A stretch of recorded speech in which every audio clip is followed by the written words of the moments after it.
Imagine this: a silent hospital room, its walls humming faintly with the rhythm of machines. A patient lies still, eyes closed, body frail. Doctors lean in, monitors flicker, and in a single instant, barely measurable, something happens. A reading changes, a frequency shifts. The instruments record an anomaly that science cannot yet explain, and in that moment, it is as if the unseen essence of the person has quietly stepped away, leaving only the vessel behind. Some call it the soul. Others call it consciousness, spirit, or the animating principle. For centuries, humanity has asked, when does it leave? Where does it go? Can we prove it exists at all? The idea that scientists might have captured the exact moment a soul departs the body sounds like the opening to a work of fiction. Yet, scattered across medical journals, whispered in near-death research circles, and discussed in hushed tones among those who bridge physics and metaphysics, there are accounts of strange and unexplainable measurements, moments when something changes in the human body at death that cannot be attributed to biology alone. But here is where it gets even more mysterious. These phenomena often echo descriptions found in ancient texts thousands of years old. The Tibetan Book of the Dead speaks of a transition of luminous consciousness that occurs precisely at the final breath. Ancient Egyptian funerary rites describe a weighing of the ka, the vital essence, which is sent to separate from the body under precise cosmic timing. Even modern spiritual traditions speak of a subtle shift, like a candle flame moving from one room to another, leaving the wick still smoldering. In this video, we will journey into the intersection of science and mysticism, exploring stories of those who claim to have recorded the soul's departure. We will look at historical parallels, philosophical implications, and the cutting-edge research that dares to quantify the unquantifiable. By the end, you will not only understand what some believe has been detected, but also why this moment matters for our understanding of life, death, and what may lie beyond the final heartbeat. And perhaps you will see that this is not just a scientific question, but a deeply personal one, because the phenomenon we are about to explore is ultimately something that awaits every one of us. The question of when and how the soul leaves the body is not a modern curiosity. It is a riddle woven into the fabric of human history, whispered in temple corridors and etched into stone tablets long before the first stethoscope was ever pressed against a chest. Let us first travel back to the ancient lands of Kemet, what we now call Egypt. Here, the soul was not a single entity, but a symphony of parts. The Ka, vital force; the Ba, personality or individuality; the Ach, spiritual intelligence, and more. At death, these elements underwent a carefully orchestrated separation. Priests would perform rituals, not simply to honor the dead, but to guide the soul through the duat, the unseen realm. The famous weighing of the heart ceremony was not metaphorical. It was believed that at the exact moment of departure, the heart's spiritual weight determined whether the soul would ascend to the eternal fields or be devoured by Amet, the devourer of the unworthy. Cross the sands and centuries, and we find ourselves in the Himalayan mountains, where Tibetan Buddhist masters wrote of the Poa, the practice of consciously transferring one's consciousness at the moment of death. The Bardo Thodol, or Tibetan Book of the Dead, describes this as the instant the clear light of reality appears. If the dying practitioner recognizes it, liberation is achieved. If not, the soul is drawn into cycles of rebirth. This process was believed to occur not over minutes or hours, but in a precise moment, a window that, once closed, could not be reopened. Even the ancient Greeks pondered this departure. Plato, in the Phaedo, recounts the final moments of Socrates, speaking of the soul as a traveler returning home, freed from the weight of the body. The Orphic mysteries taught initiates that the soul at death would drink from the waters of Mnemosyne, the fountain of memory, to retain awareness on the journey beyond. But it is not only in the spiritual traditions that we find this theme. In Islamic thought, the Quran describes the nafs, the self, that is drawn out by angels at death, sometimes gently, sometimes with force, depending on the life lived. In the Hebrew tradition, the neshama is breathed into man by God and returns to him upon death. What unites all these traditions is a startling similarity in their descriptions, a moment of separation, often instantaneous, often accompanied by a sense of lightness or rising. And intriguingly, many describe subtle sensory phenomena, like sounds like a faint ringing, visions of light, a sensation of being drawn upward, that mirror modern near-death experience reports. This cross-cultural consistency begs the question: were these ancient seers merely poetic, or were they documenting something real, something now perhaps glimpsed through the lens of modern scientific instruments? To understand the present-day claims of recording the soul's departure, we must first appreciate this long lineage of belief. For while the language of modern science speaks in data and frequencies, and the language of the ancients spoke in symbols and myth, both may be pointing to the same mysterious instant, the breath between worlds, the blink between life and what lies beyond. To grasp how scientists might record the exact moment the soul leaves the body, we must first understand what they were looking for, and perhaps what they stumbled upon by accident. In modern medicine, death is often defined by two markers: the cessation of heartbeat and the cessation of brain activity. But both are processes, not moments. The heart slows before it stops. Neurons continue to fire in brief cascades even after the EEG flatlines. Life does not simply switch off, it fades. Yet certain researchers claim there is something else, a sudden, singular change that does not fit this gradual decline. One of the most famous, if controversial, early attempts came from Dr. Duncan McDougall in the early 1900s. He placed dying patients on specially designed scales, hoping to detect a weight change at the moment of death. In some cases, he reported a drop of roughly 21 grams, though his methodology has been rightly criticized. Still, the notion that something measurable departs the body persisted in the scientific imagination.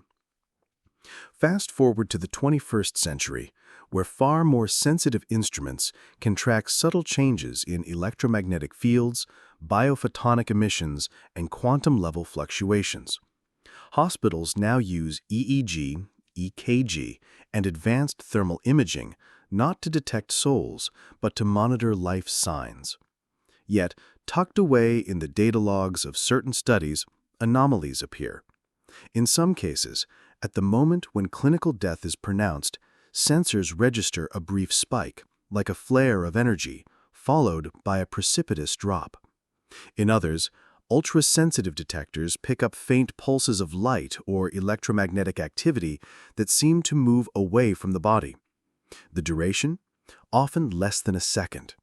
Too brief to be the fading of neural circuits, too abrupt to be explained by heat loss or muscle relaxation. One theory suggests that consciousness might be rooted in quantum processes within the brain, microtubules acting as conduits for information that is not purely physical. If so, the departure could be the rapid collapse of a coherent quantum state, releasing stored information or energy into the surrounding environment. Imagine a drop of water hitting a still pond, not as something vanishing, but as ripples spreading outward into an unseen dimension. From a mystical perspective, this would align perfectly with ancient descriptions: the spark leaving the lamp, the bird escaping its cage, the traveler stepping over the threshold. Science may describe it as an energy pattern. Religion calls it the soul. But here's the truly fascinating part. In both accounts, modern and ancient, this moment is not gradual. It is precise, like the pluck of a string. Something changes in an instant, as if the very blueprint of the body is rolled up and withdrawn. If this is true, then measuring it is not just about proving the existence of the soul. It is about catching reality in the act of transformation, the split second when the seen gives way to the unseen. If the first half of our exploration showed what scientists might be detecting, the second half dives into the deeper mystery, why this moment behaves the way it does, and what it might mean for the nature of consciousness itself. In several recent case studies, researchers monitoring patients in their final moments noticed a peculiar signature, an unusual surge of brain activity seconds before and during the declared moment of death. This wasn't the fading hum of neurons winding down. It was a burst, an unexpected and highly ordered wave pattern. Some have likened it to the brain lighting up one last time, as though opening a door from within. Neuroscientists often refer to this as a terminal gamma surge. To skeptics, it might be nothing more than the nervous system's last chaotic spark.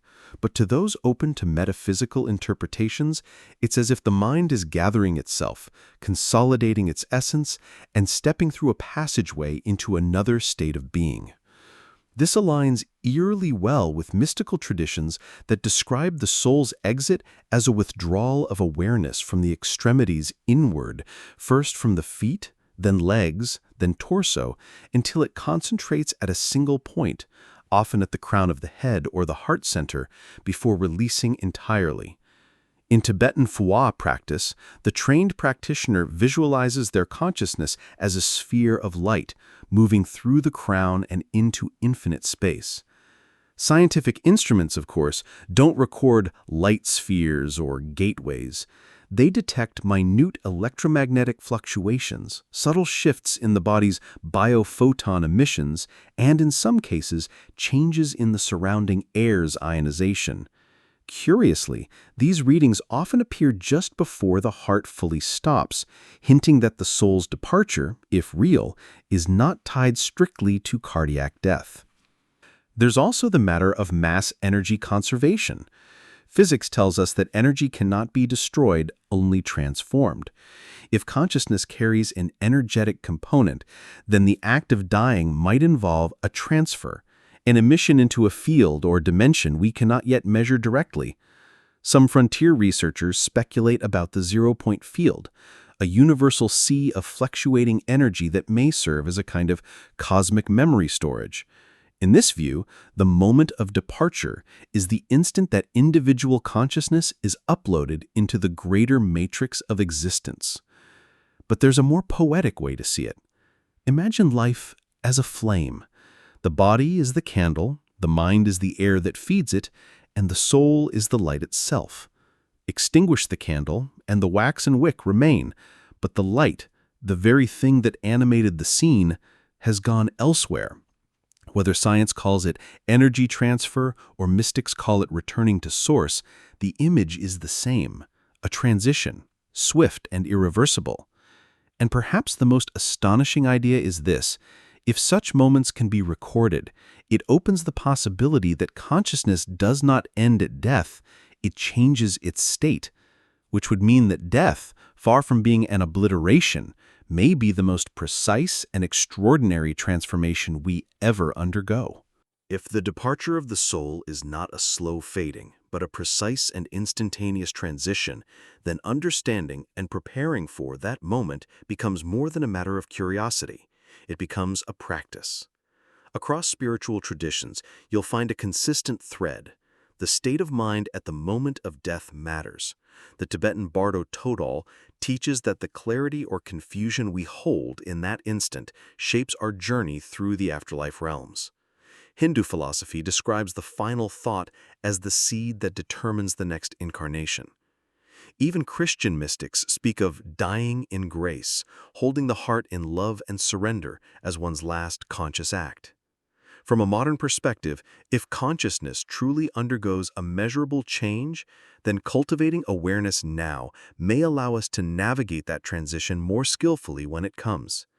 Think of it like practicing an instrument for a concert you will only play once, but for which the performance is of infinite importance. Here are a few techniques drawn from both ancient wisdom and contemporary mindfulness science to prepare for that ultimate passage. Conscious breath practice. Spend a few minutes each day observing your breath without controlling it. This trains the mind to rest in awareness, even as sensations shift, mirroring the skill needed to stay present during the changes at death. Visualization of departure. Inspired by Poa, imagine your awareness as a point of light in the heart or at the crown of your head. Visualize it gently rising and merging with a vast, luminous expanse. Doing this regularly reduces fear and builds familiarity with the idea of letting go. Gratitude and reconciliation. Many near-death experiencers report that unresolved emotions become vividly present at the moment of dying. Make a habit of expressing gratitude, forgiving others, and releasing grudges now so that the departure is not weighed down by unfinished business. Lucid dreaming practice. The transition from waking to dreaming shares similarities with the death process. Learning to remain aware as you fall asleep trains the mind to recognize the shift when it comes in its final form. Meditation on impermanence. Contemplate the changing nature of the body, emotions, and thoughts. This loosens identification with the physical form, making it easier to release when the time arrives. And here's the hidden truth. Preparing for death in this way transforms life itself. When we train to meet that final instant with calm clarity, we inevitably live more consciously now. We become less reactive, more compassionate, and strangely fearless. The anxiety that shadows so many of our choices begins to dissolve, replaced by a quiet knowing that when the moment comes, we will be ready to step across. In the end, whether one believes the soul's departure can be measured or not, these practices lead to the same destination, a life and a death lived in awareness. And if the scientists are right, that awareness may be the very thing that carries us into whatever lies beyond the final breath. If the accounts are true, if scientists have indeed recorded the precise instant the soul leaves the body, then we're standing at the threshold of one of humanity's greatest mysteries. It would mean that death is not a vanishing, but a transformation, a doorway between dimensions marked by a measurable shift in the very fabric of our being. We have seen that this idea is not born from modern instruments alone. Across Egypt's temples, Tibet's monasteries, Greece's philosophical schools, and countless indigenous traditions, the same theme repeats. There is a moment, brief, exact, when the essence of a person departs. Ancient sages spoke of it in symbols. Scientists glimpse it in data spikes and energy readings. Whether we call it a gamma surge, a quantum collapse, or the ascent of the soul, the implication is profound. Our consciousness may be more than brain chemistry, and our story may continue after the final heartbeat. This is why preparing for that moment is not morbid, it is wise. Just as we ready ourselves for journeys in this world, so too can we ready ourselves for the journey beyond it. To approach that passage with clarity is to live this life with deeper purpose, to shed the fear that so often binds our choices. One day, each of us will encounter that instant. We will stand in that silent threshold as breath and body part ways. Perhaps there will be light, perhaps a sense of rising, perhaps simply a profound stillness. In that moment, all that will remain is the awareness we have cultivated, the essence of who we truly are. And so I leave you with this thought. If science has measured the departure of the soul, then death is not the end of the book, only the turning of a page. The story continues, and the pen is still in your hand. What you write today will be the chapter you carry into eternity.